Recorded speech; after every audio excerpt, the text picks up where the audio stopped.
All right, good morning. It's good to see you. Thank you so much for joining us on My Doctor on this beautiful Tuesday. How are you doing? I trust that you're well. Welcome to the show. My name is Winnie Lubabana. Today we want to focus on sickle cell disease. And of course, as you all know, that September is Sickle Cell Awareness Month. And of course, the main aim of the Sickle Cell Awareness Month basically is to raise awareness on sickle cell disease, but also drive towards research and treatment as far as sickle cell disease is concerned. So that is what we're going to focus on today's show. And we're live. So that means if you have any question in regards to the topic of discussion, and that is on sickle cell disease, or if you are a sickler watching us, then call us and tell us your story so that we can celebrate you and so many other sickle cell warriors out there watching us. So again, the number to call through is 0791478990, or better yet, send us a text message on 40920, and of course we'll be more than glad to answer all your questions as well as respond to your feedback as far as sickle cell disease is concerned. Of course, my guest is here. She's not so new, but just in case you're tuning in today for the very first time and wondering, okay, who is that on set? Well, Eunice, good morning. Good morning. It is so good to see you after a very long time. Where did you go to? I'm around. I'm busy doing advocacy. Yeah. Yeah. And we appreciate that. Really, really appreciate that. So before we get into all the discussion and matters, sickle cell disease, and of course also to share your story with us, kindly introduce yourself. My name is Eunice Owino. I'm a sickle cell advocate. I'm a sickle cell warrior. I'm the founder of Sickle Cell Uhuru Trust. Basically, Uhuru Trust just means freedom. Yeah. Uhuru just means freedom. Yes. It has nothing to do with the president. Okay. So the Uhuru Trust as a foundation, our aim is to bring out warriors. We no longer call them sicklers. Yes. We call them warriors so that they can be able to come out of their shell and have the freedom to be able to be whatever they want to be. Yeah. I like that. I like that. Warriors. Okay. All right. So sickle cell warriors out there watching us. Yeah. Call us and share your story with us so that we can empower and, of course, pass the awareness out there as far as sickle cell disease is concerned. Because like we said, in our earlier discussions, I remember when you were here, of course, the biggest concern was there's no statistics. So when it comes to, even just allocating a day and saying, you know what, we need to pass awareness out there, it's pretty much difficult, especially for you doing advocacy. So, and we're glad that you're here today so that you can help us understand more on sickle cell disease. All right, so we hear cases of sickle cell anemia, sickle cell disease.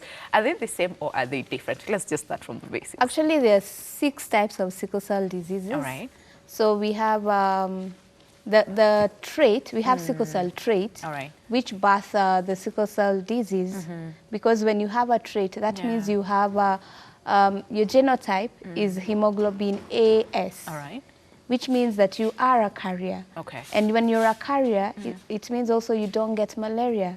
So you as a carrier or a trait, when you get married to another trait, there's a 25% to a 50% chance of you giving birth to children with sickle cell. Okay. Yeah. All right. So, and just talking about that sickle cell, let's just start from there. What is it? Because we know the sickle, the one that, cuts grass and all that. So sickle cell, in itself, what is it? And then we'll talk about the different, types of sickle cell disease. Okay. Sickle cell basically is a blood disorder, which it's a normal, I can call it's not normal, it's abnormal.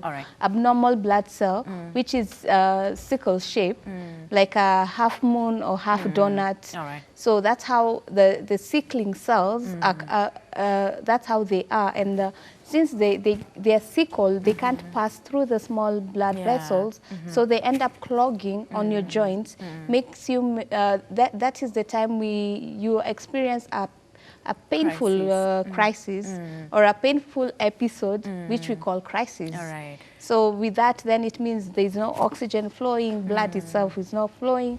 Then with that pain, it means now it's when you go into crisis, which means you need to be rushed immediately to hospital. Okay. Yes. And just to make it clear, because you see, when we talk about the sickle cell, of course, most people would be like, okay, so for a person with sickle cell disease, does it mean that all their cells, and we're talking about the red blood cells, does it mean that all of them are sickle cell shaped, or others are the normal shaped? There's I can call it 80% of them having sickle cell shape. All right. And then 20% normal. All right. Yeah. Okay. So it's not entirely. It's okay. not entirely. Okay. So then the sickle cell, you know, trait, of course, we talked about, there's an aspect of trait, there's carrier, and then there's thalassemia. Exactly. Then there's the sickle, it's called hemoglobin SC, which means they still have sickle cell, but their sickle cell is mild. So they'll go into a crisis, but not as often as a person who has a hemoglobin SS. A person with hemoglobin SS, their sickling cells are much more than a person who has SC. Okay. Yeah. All right. And the biggest question I think that most people struggle with is then, how does it come about? I mean, what causes sickle cell? And then, because I've had one of the guests here, and she said she was treated for malaria for a very long time.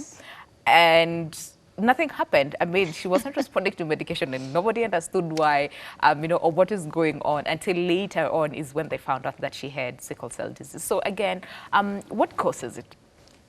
Basically, what happened is when malaria came, especially along the lake region, there are people who had the deformed gene. And the deformed gene are the people who never used to get malaria. Okay. So they're the ones we call the sickle cell trait. So their hemoglobin is AS. So when you have an hemoglobin AS, then you get married to another hemoglobin AS, then there is where now you get a child with sickle cell. The symptoms of sickle cell, if you are not, you're not an educated healthcare worker, they look like malaria because of the joint pains, and then also high fever, and then you're shivering.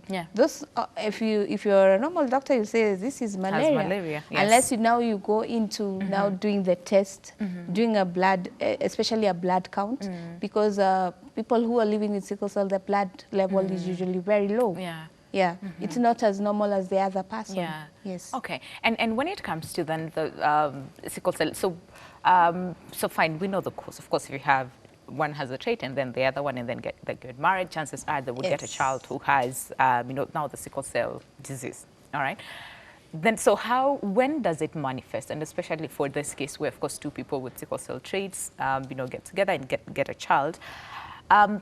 When does it manifest? When do we start seeing some of this symptoms? For children, let me start from children. From children, the age between 0 to 8 months or 6 months, there's the swelling of the foot and hand. They just swell. And the child will just cry because they can't explain that they're feeling what they're feeling. Because this is a baby, their mode of communication is by crying. True. So, and then also high fever. So as a parent, when you see that, you need to rush that baby to the hospital, then you can get tested. And then there's a bit of also jaundice. And most kids, you know, I mean, most of the time you'd find that children, most of them are born with jaundice, and then after some time they'll tell, oh, check them outside and they'll be okay. So for the one that's, you know, a symptom for sickle cell, especially in children, does it go away after, let's say, exposure to the sun, or it doesn't? No, it doesn't go away. Okay. But now the jaundice will be more on the eyes. All right. All right. There'll be more on the eyes. So there is when now you'll know there's also an issue. And then also you'll see your baby is not growing the normal growth rate as a normal baby. All right. Okay. Okay. And for you, of course, you are a sickle cell warrior. Yes, so can we just talk about you a little bit? When were you diagnosed with sickle cell? I was diagnosed by the age of 8 months. All right. Yeah, and from there, my parents just walked with me. Actually, the entire family walked with me through the journey. And I think now when I was an adult or teenager at the age of 13 is when now I started understanding sickle cell. How come I'm the only one suffering this in my family? So that is the time you want to play as a normal child. I thank God for my parents because they raised me as a normal child as possible. So whatever I wanted to do, they supported me as long as it was right. It wasn't extreme. So that time is when I remember my mom always used to tell me, you need to put on your sweater, you need to be drinking water all the time. Then after you play for like 20 minutes, then you rest. So personally, I used to go like, why? Why? Yes. Why? But now when I grew up and came to understand it, so when I came to know that there are limits, I can't do anything. Yeah. And before that, I remember, still in primary, I think around age 10, I loved swimming. And my mom is the one who used to buy me a swimming costume. Okay. And every time I enter a pool, less than 5 minutes, I used to go to serious crisis. Wow. Which will take me off for like 3 weeks or sometimes even 6 weeks off from school. Okay. Yeah. All right. And for you, your parents, I want to assume, had the knowledge as far as sickle cell is concerned and all. They tried. They tried. Okay. Yeah. Because there's some people, so many of them who, of course, with sickle cell disease, most people don't know what is going on. Yeah. And especially if you do not have the information, sometimes it's very difficult, of course, to go and get help as soon as possible. So for you, they tried, which is a good thing. Because my dad was more into the medical world, so he really gave a lot of information at home. So for them, it was, I was normal when if I'm normal, I do every chore like any other child in the family. Yeah. It doesn't matter if it is your duty to treatment. no special treatment. Okay. If it is your duty to wash the house, you do it. If it is your duty to do other things, you do it. If you can't, if you start feeling you're a bit weak, you just tell them. Yeah. Yeah. Okay. And you see, growing up, I would want to understand, because you see, and especially in primary school, at times children can be brutal. I know. And, and especially if they do not understand, you know, what you're going through. Yeah. So for you, how was your experience in school? In school, I can't say that I really had a special treatment. All right. But I was a normal child. Then my mom was a teacher. Okay. In the same school I was in. Made it easier. Made it easier. Okay. But she did make it easier for me alone. Yeah. But she became our #1 advocate actually, because she used to do that deliberately every year. Yeah. She will go to every class, identify children with sickle cell, tell the teachers how to treat them, because I can call it, God has turned sickle cell into something unique, because majority of sickle cell patients or warriors themselves, they're very intelligent. So when they're sick, they'll miss they can miss class for like maybe the whole term, then they come during exams. And perform very well. Yeah. So people used to wonder, like, do you what have, is going on? Yeah, do you have like a copy of the exams before it was brought? Because the whole of this month, how I've been doing also advocacy, is putting people's story on my Facebook page. The Facebook page is called Sickle Cell Uhuru Trust. You'll find stories of different people who have gone through different challenges. So I remember in primary, basically, after I go to the swimming pool, my classmates will start feeling bad, and then everybody will remove their pullover. Okay. I'll be put in the sun and give All me so that I can keep warm. Yeah. And keep me under the sun so that I try to keep warm. Yeah. But it's not working. Yeah. So that time the prefect has to go, call my mom. Okay. Then my mom has to carry me on her back. We go straight to Kenyatta, because I used to call Kenyatta my second home. Okay. So definitely she'll call Dad and say, yeah, she's sick, we are coming. We're coming to a hospital. Yes. All right, okay. And that is where also as a caregiver and also as a parent, majority never used to have that privilege of having your child close to you. Yes. So when you're told that they are sick and your employer doesn't understand, it becomes very challenging. It is. Yeah. Okay. And of course, in your family then, are you the only one with sickle cell disease, or? Yes, I do. And then my small brother has, he's a sickle cell SC. Okay. Yeah. So what does that mean? He's a carrier. He's a carrier. Yeah. Okay. But he has the same symptoms of sickle cell. All right. But he has the mild type of sickle cell. Okay. Yeah. All right. And how is that? Just make it clear for us so that we all understand. Because like I said, sometimes sickle cell disease is complex. It's for most people to understand. Because again, because for your parents, both of them have the sickle cell trait, right? And then, like you said, of course, there's a chance that they will get a child who has sickle cell disease. You have it, your brother is just a carrier. How does that even happen? Because both of you have the same gene. Yeah, so he got an abnormal cell, which now ended up being a C. because now there is one parent who gave him then the S. Okay, okay. The S gene. All right. The other parent gave him the abnormal gene, okay, which is C. Okay. Yeah.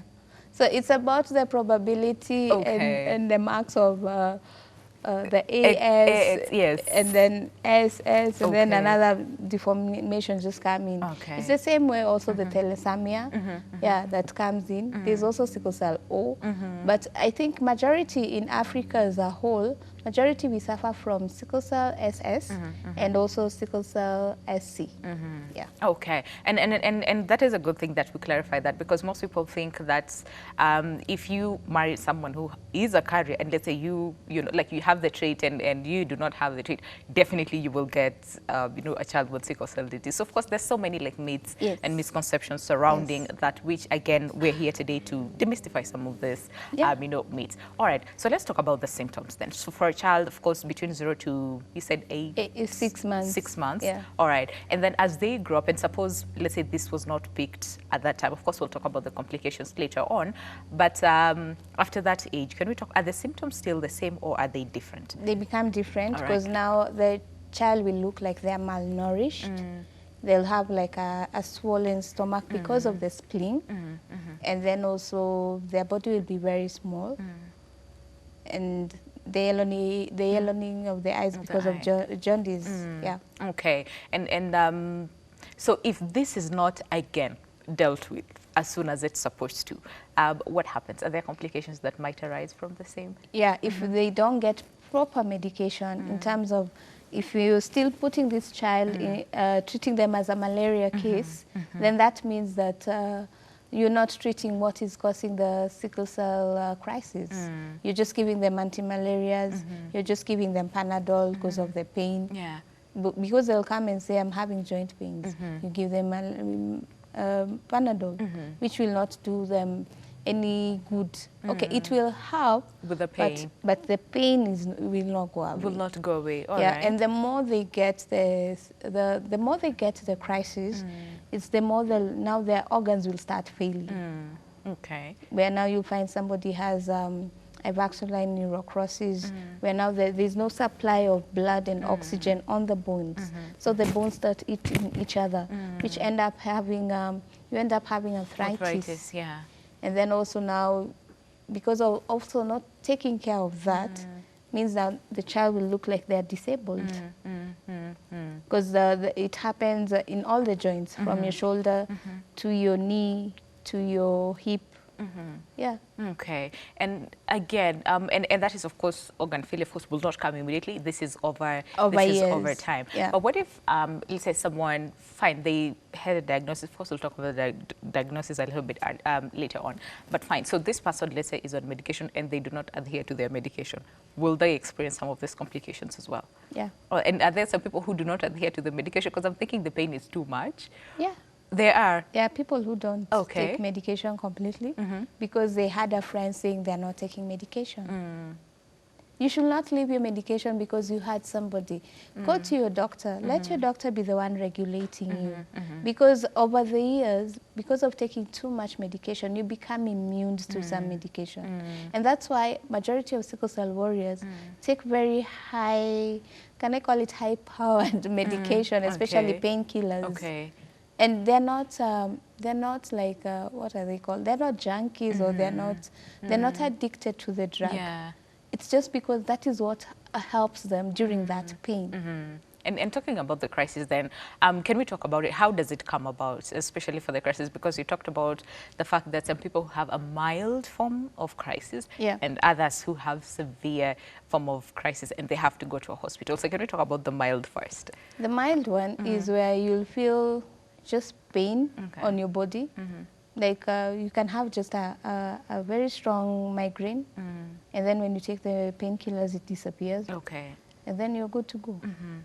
Then the severe one is where now you feel everywhere is paining until now the crisis settle on one area. Okay. That is the time all of your joints. Okay. Because now anywhere there's a joint, there is pain. It's paining. Okay. And then that time, because you're also crying, because you can't bear the pain. Yeah.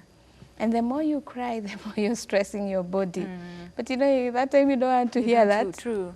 No, Papa, everywhere is just paining. Yes. And you cry, and your parents are looking at you like, can you just shut up? You know, when you shut up, then your body will relax. So that is I call it an emergency. You need to be rushed to hospital. Immediately you reach the hospital, they need to manage their pain. Then find out, why are you having crisis? Was it caused by you being dehydrated? Is it caused by you having an infection? Or is it caused by you having a low hemoglobin?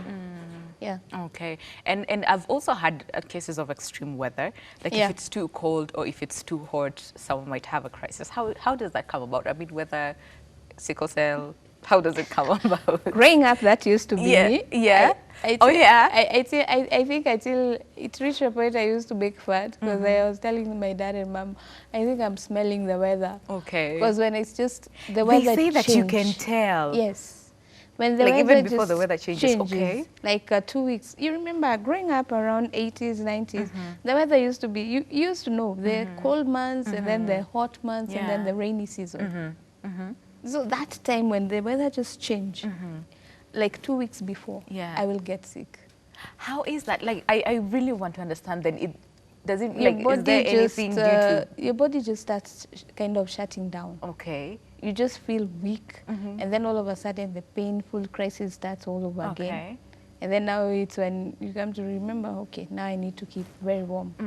Yeah. But what if you live in such areas, I mean, where it's like extremely cold most of the time, or it's extremely hot most of the time? What happens then? Yeah, that is where there's a difference. Because I came to learn over the years with doing advocacy, there are some warriors who feel very well when it's cold.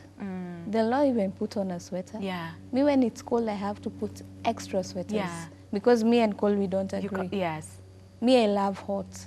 Now, them, when it's hot, they get very sick. So there's that, I think it's also depending with your body. Okay. So other people excel in cold, others excel in hot. Okay. All right. Now, so then when someone has a crisis, what is happening in the body? Is it now the sickle cells sort of blocked, or what happens? And then you talked about the fact that it then settles in one place.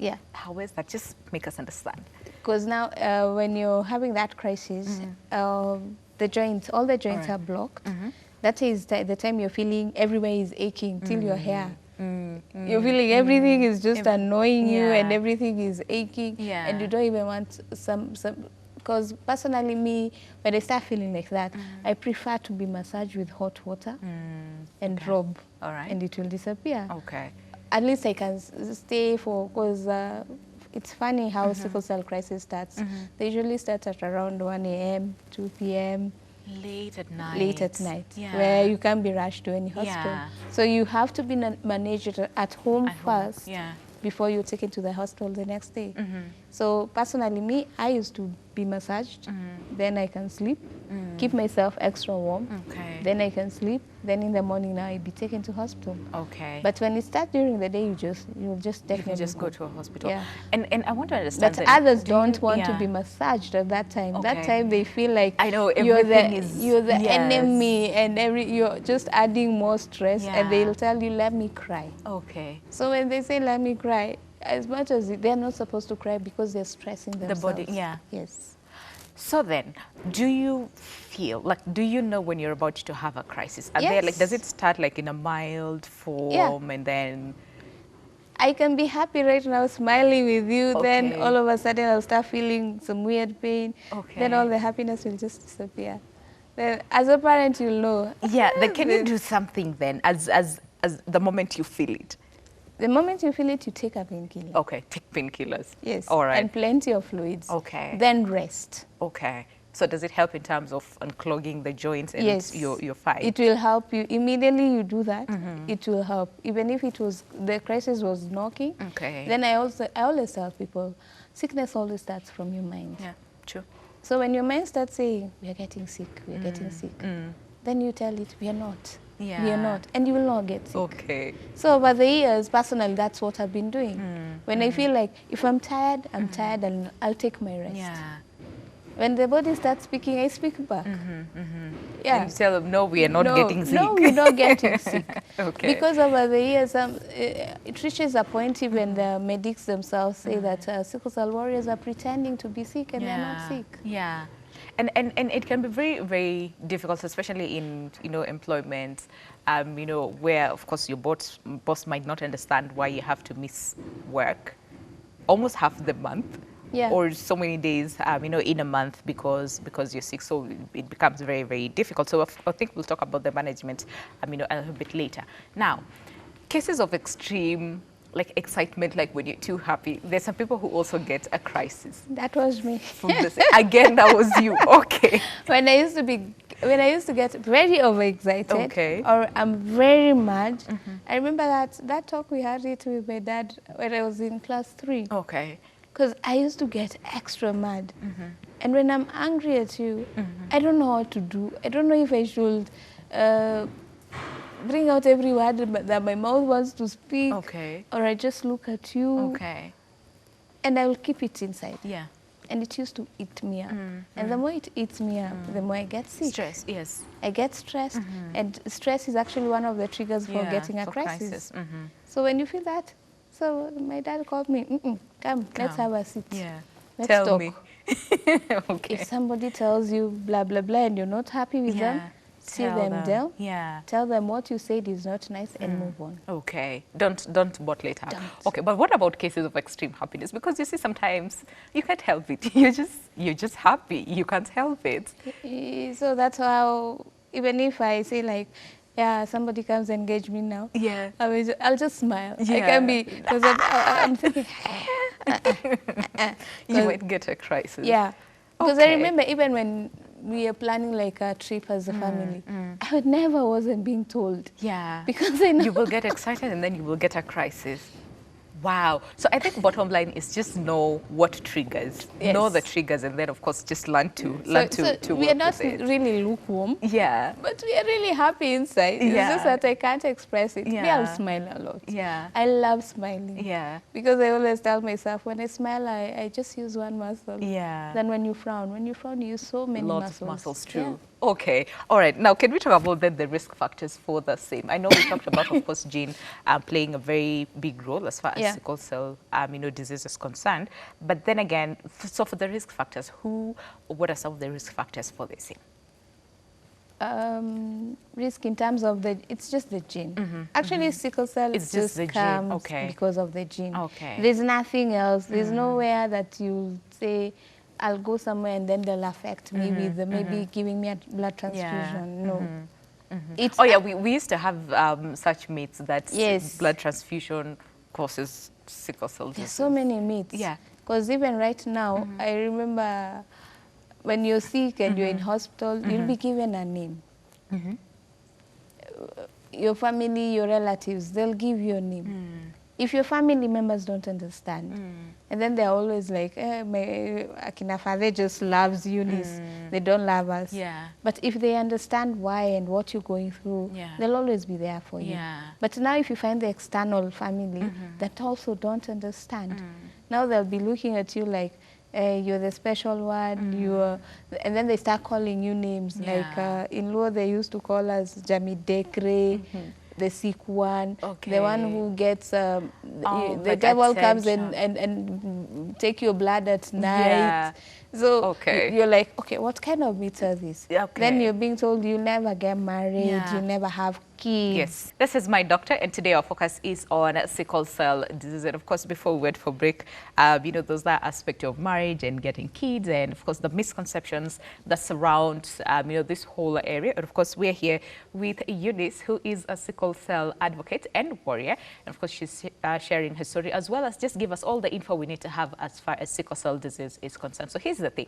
If you're watching us and you are a sickle cell warrior, feel free to call us and share your story with us so that, again, we can of course, encourage so many people, outside there as far as sickle cell disease is concerned. But then again, if you have a question on the same, 0791478990 is the number to call through. And of course, we'll be answering your questions as soon as we get it.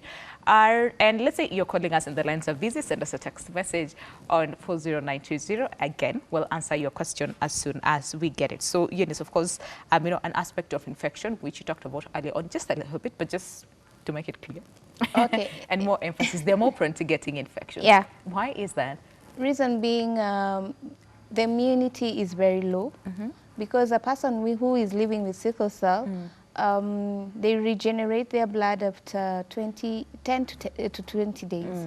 A normal person takes 120 days to regenerate their blood. The cells, yeah. Yeah, so their cells they kind of die quickly, and then they also replenish quickly. Yeah. Yeah. Okay. So there is when now they get very high risk of infections. Okay. Yeah. All right. And of course, being a Sickle Cell Awareness Month, you came with some pictures for us to celebrate all the sickle cell warriors, out there. And of course, the pictures are ready. So can you just tell us or talk us through some of, a little bit, just very briefly, their story? Their stories are very unique. All right. I picked 7 people. Reason being, they are in different, they are very, everybody is doing something different. Yeah. And in different professions. Can I call them professions? Yeah. Yeah, because when I have sickle cell, it doesn't mean that I can't do any other work. Okay. I can work perfectly as a normal person. Okay. Before you continue with that, we have a caller on the line. We'll get back to the pictures and, of course, their stories in a while. But good morning. Good morning. Hello, can you hear us? Good morning. Yes, good morning. Thank you so much for calling. I can't quite hear you, so try to speak a little bit louder so I can get your question. But do you have a question, or do you want to share your story with us? Just wanted, mine is just to thank you people for airing this on Ebru Live. Okay. Can you repeat that a little bit? I couldn't hear it quite clearly. Yeah. My granddaughter has sickle cell. Okay. And it was diagnosed when she was 2.5 years. Okay. And we really were not understanding because my son does not have sickle cell. And the mother also says there's nobody with it in their home. Sorry, the mother says? So she also has never heard of anybody in their family who has it. Your mother, that is? No. Uh-huh. My daughter-in-law. Okay. Yes, I'm saying on the side, my son, we don't have sickle cell. All right, okay. Oh, your daughter-in-law. My daughter-in-law. Okay. Also, their side, in their family, she has never heard of anybody with sickle cell. Okay. Yeah, so when it was diagnosed, it was strange for us because the baby had been having just pain on the leg and the arm. How old is the baby? The baby is now 3 years. 3 years, okay. Yes. All right, so you want to understand how that comes about because the mother to your daughter-in-law says on their side of the family there's no one with sickle cell trait or sickle cell disease. Yes. Oh, okay, thank you so much. Eunice, do you have a question for her while she's still on the line? No. Okay, all right, so we'll answer your question. So Eunice, you want to take that? Probably I'll urge the family to go and do a genetic test, which is being done at KNH, Hematology Department. They've been offering free sickle cell screening from June 19th to today. All right. Yeah. Okay, so but I mean, yeah, because she says on her side of the family, no one has sickle cell disease or sickle cell trait. For the daughter-in-law on the other side, the mother says there's nobody in the family with sickle cell disease or trait, but now the daughter-in-law has sickle cell and now the child, did I get that clearly? The child has sickle cell. Yeah. So you'll find that maybe if the mother is a sickle cell warrior, definitely the child will be a trait. Yeah. Unless the husband is also a carrier of the gene, which means that also he has AS, which he gave the child. Okay. Yeah. Is it possible to, let's say, be a carrier? Because earlier on you talked about the fact that for your brother, he is a carrier, right? Yeah, so he has SC. SC, yes. Yeah. But does he, like, show some of the signs that one could tell that this is sickle cell? Is it possible that this is happening? He had the development of growth, some of the symptoms of sickle cell. Basically, if you're a carrier also, you have the normal, there's sickle cell trait and then there's sickle cell carriers. All right. So the traits are the ones who bring about the sickle cell carriers. And disease. Okay. So if you find that you have the trait, I mean you're a carrier, then definitely it means there's an abnormal gene that went through your body. So for him, most of the carriers are very small bodied also, just as sickle cell warriors. We also call them sickle cell warriors.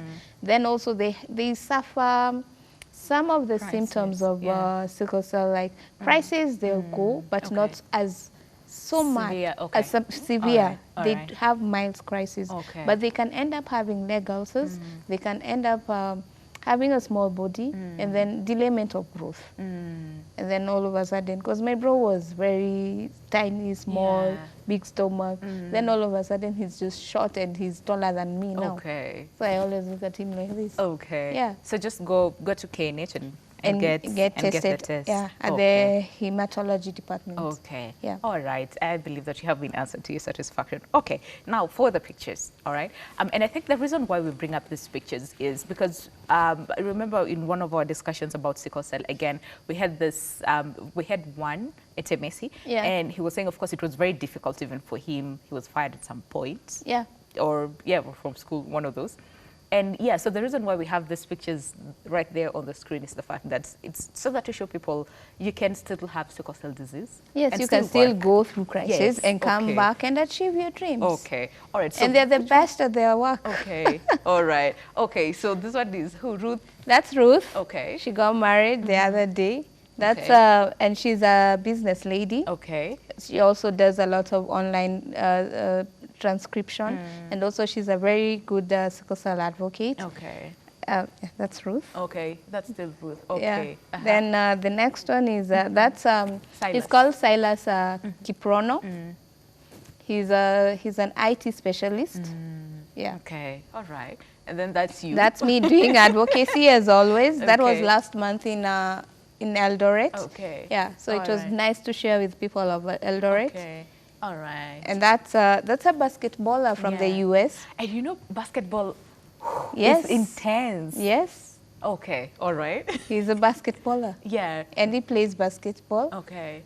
Yeah. And with sickle cell. All right. So that just goes to show that you can still have and sickle that actually cell. That is the oldest. She's 92. She's 92. The mates, again, that you cannot grow beyond age 21. And then after 21, it's 23. After and 23, has it's she like encouraged 27. now the young people? That's a doctor from Zambia. And she's a sickle cell warrior. That's Mario Jambo, Dr. Mario Jambo and her mom, Ambassador Dr. Josephine, when she won the Miss USA Africa. Yeah. So you see, she's still a model, a doctor. Actually, she is a pharmacist. Okay. All right. And a sickle cell warrior and a sickle cell advocate. Yes. Yeah. So you can still have, let's say, the sickle cell disease and still work in any field. Any field. We have nurses. We have people who are called to be chefs. We have people who are called to be producers. We have dancers. So people are doing what they love to do. Okay. Yeah. All right. It's just that, I mean, at times you have to just understand your body. Yes. Because like you said, speak to your body. If it's telling you this other thing, I mean, just know when. Like there's a sickle cell warrior who leads a dance group. Personally, I loved to dance when I was growing up. But after I did the hip replacement, I kind of toned down the dancing. But Brenda can dance all day, all night, and she'll not go into crisis. Yeah. Okay. But if you try that, definitely your body is not used to. Yeah. It's the same as Billy when he's playing basketball. His body has been used to the extreme training, running. Yeah. Okay. And he's actually the best point guard so far. All right. Okay. Now, so in terms of then this aspect of marriage and children, you cannot have children. That is what people used to say. But of course, we also had one sickle cell warrior here. She has 3 Joanne. kids. Yes. Yeah, and so, she has twins. And she has twins. Yeah. Okay. So then in terms of this, because again, we don't just want to say, oh yeah, you can still be a sickle cell, warrior and have kids. Of course, there are things that you have to put in place to ensure that, this doesn't happen, especially to your children. So what are they supposed to do if you are a sickle cell warrior? Is pray hard that you get a partner who is normal. All right. So that your kids will have they'll have sickle cell traits. So they'll be just the carrier of the gene. Okay. So the blood type will be, the genotype will be AS. Okay. Yeah. All right. So it doesn't mean that you will have children who have the sickle cell, the disease in itself. They'll just be carriers. Then you tell them. Okay. Then you tell them. Okay. That's not to get married to a carrier, but also just try and get married to a normal person. Okay. So actually, that is one of the ways where we can kind of, I think, when I talk, I can say like eradicate sickle cell. Yeah. Okay. One of the ways to eradicate sickle cell is through marriage. So if we do a premarital counseling and we know our genotypes before, like the way Nigeria is doing that, Congo is doing that. Yeah. So in Kenya, we need to do that. I know in Kenya there's only one church that does that. That's SDAs. They do at least a genotype test before you get married. Yeah. So when you get married, you know what you're entering into, and stop pointing fingers when later you start having children with sickle cell. Yeah. Okay, but I can still go to a hospital and do the test before getting married, which I think it's pretty much important. It is. Now, and as far as that, of course, you need to tell your children. But when it comes to then management of the disease, all right? Of course, the sickle cell warrior, of course, medication is very, very important. Yes. But other than that, are there things that you're supposed to do? I mean, diet, is it diet, a factor? Okay. Diet is a factor. Then management from home, where you need to know what should I do if I start getting sick at around 2 a.m. That's why every sickle cell warrior needs to have a painkiller in the house. Okay.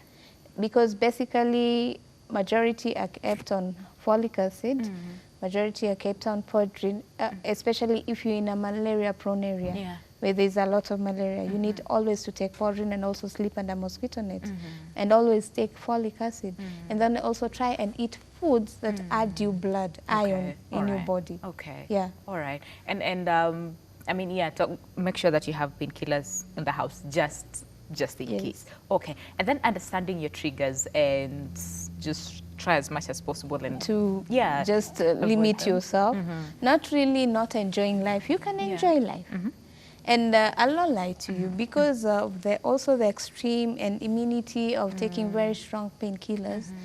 I know majority, not really, I can't say majority. I know there's a small percentage, because of being added blood over the years, they start drinking alcohol. So when they drink alcohol, it doesn't make them high. Instead, it makes them very dehydrated. They'll never get high, but they'll be very dehydrated. And I know this is a subject people don't talk about. Not that they'll become alcoholic, but because they just want to have fun at that moment. Because the blood for is it related? Subject to discussion. Because also the thing I always also advocate is, please try as much as possible not to be added blood. Because where we have a problem of iron overload, in Kenya it's very expensive to reduce the iron overload. So right now I think the treatments people are going for is something called blood exchange, which is also very expensive, and it's only done at MPSHA, where they do the blood exchange, and at least it will take you for like between 3 to 4 months without going into any crisis. If you're a person who usually go to regular crisis. And then also another thing is hydroxyurea. Hydroxyurea helps you get your fetal hemoglobin, which means you generate the normal cells than the sickling cells. So that's why your doctors also need to monitor you as you're taking hydroxyurea. Like how many normal cells are you generating per month, per week? So do they have to sort of like go to the hospital? Checkups, all right. How frequent? At least you do, if you move a lot, do at least twice a month. As in, as in not twice a month, once in every 2 months. Once in every 2 months, all right. Once in every 2 months. Then definitely your doctor will be seeing how you're going, how is your medication levels, how is your blood levels, are you going up, are you going down? Yeah. All right. And adherence again to medication. Can you just talk us through? Because I've had some people who say, you know, sometimes I feel okay, and then I think, I don't really have to. That is the thing. Yeah. Because majority when you start feeling you okay, your body, you stop feeling crisis, then you stop medication completely. All right. Before you stop medication completely, I always tell people, talk to your doctor. I always tell people, you need to have that one doctor who follows up on you. Okay. Who understands your body also the way you understand your body. When you call him, because we thank God now for the technology and phones, I can call my doctor and tell him I'm feeling A, B, C, D. Then he'll advise me, do A, B, C, D. If it doesn't work, tomorrow come in. Yeah. You see, because that is a doctor who is following me up. So when I say like, today I decide I don't want to take hydroxyurea, I have to give a very valid reason. Why? Why am I not taking hydroxyurea? Because there's some reasons I had in a Lorette. Somebody was saying because they're turning their nails black. And as a lady, you don't want black nails. Yep. So you decide. You decide by yourself. Me, I don't want Me, I this don't anymore. want this thing anymore. All right. And then also there are people who are not put on hydroxyurea and they're doing very well. Yeah. So you So can't what force determines me. then? You can't force me to start taking hydroxyurea when my body is not used to It's it. not used to it. What determines if you're put Yeah, on if you- hydroxyurea or yeah. not is how many times, how frequent do you get crisis? All right. Okay. Because if you're one person who gets crisis once a year, then there's a weather limit. And then also hydroxyurea you're given according to your body weight Okay. and your body size. All right. So not everybody is on. So if they're not on hydroxyurea, then what are they on? Do They just should always be on folic Okay. All right. So make sure you're always on folic and take them. and take them. Don't just have them in the every day. house. Okay. Every single day. Okay. Yeah. All right. Now, for sickle cell disease, do we get this more in women than in men, or is it equal? And why is that for whatever reason? What I mean, is happening wherever- is, yeah. I think female species, we love talking. All right. We love venting. So you'll find more women talking more about sickle cell than men. All right. And when you find a man who talks, I think he'll reach a point of, yeah, let me now tell the world my story. All right. We have had parents who have lost their children. And when you hear their story, they talk passionately about their male children who passed on because of sickle cell. But others will never speak out. Yeah. They'll prefer to be in their cocoon. So I can say like 10%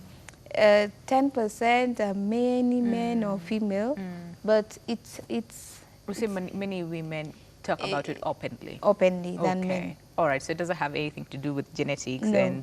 and all those things. Okay. And then Now- there's also the place of low self-esteem because of also what you kept on hearing growing up. Yeah, because there's a sickle cell warrior who always does sign language on TV. And I'm proud of him. He's one of those older people who I look up on because he's around 48 now. Oh, wow. Okay. Yeah. And you see, it depends on, have you ever interacted with them? Because I think doing advocacy had made me really interact with so many people.